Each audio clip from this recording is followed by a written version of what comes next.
But how many of you in the room are possibly from a middle class background? If I can just have a show of hands. Okay, good. So, anybody who's from middle class, lower middle class backgrounds, we know that the schooling that we got was to have a paycheck and then go onwards to a pension. Correct? Being rich was never taught. The rich were taught how to acquire more. The middle class kid was taught how to be satisfied. And we read Gita more than the rich kids. Karm kar, phal ki chinta mat kar. Correct? As Prime Minister Modi says, for us to become the third largest economy in the world, then we need to ensure that middle class entrepreneurs stop being afraid of being rich. Stop being afraid of being ambitious. Stop being afraid of pushing the envelope. So, what are those strategies that will change how you look at businesses? Those strategies become differentiated if you're a female from a middle class family. Because when you go into business, or when you climb the corporate ladder, or at least you try to, one of the biggest challenges women face is negotiating contracts. How to walk away, or how to bargain hard. So my request again to the council is that irrespective of women, or for that matter young entrepreneurs from rural India especially, can you teach them contract negotiation so that they are not consumed by the big daddies?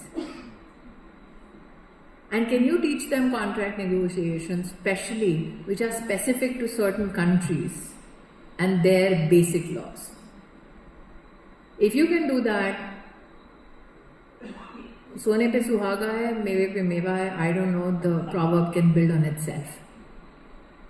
So, now to finally speak on women. And why would I want to speak on women after speaking on all of this finally? Because there was a Harvard Kennedy School study done which showed all over the world women invest 90% of their earnings in their families, communities as compared to 30% spent by men. Women at work end up getting 10% more work than men.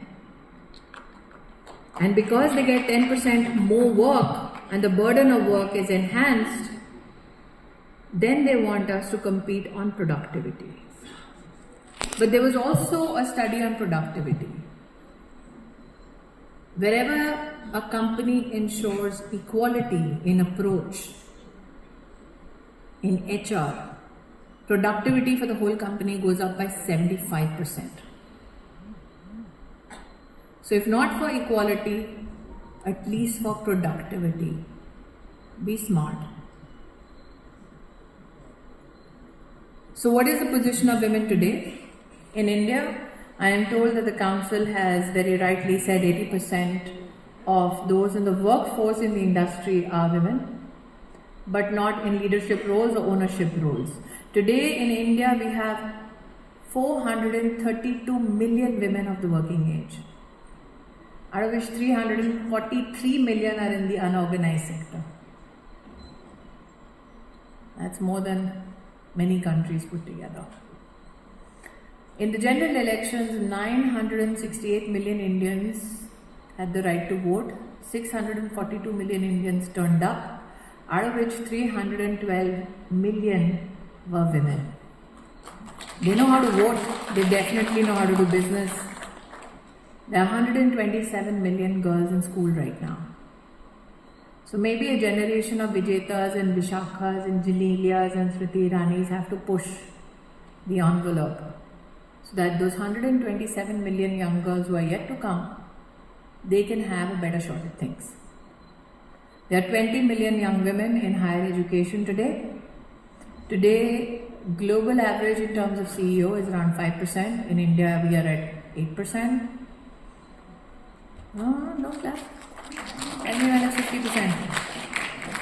But These are not the numbers that make sense to people in business. So let me make sense to people in business. 300 million bank loans were given to women under Mudra.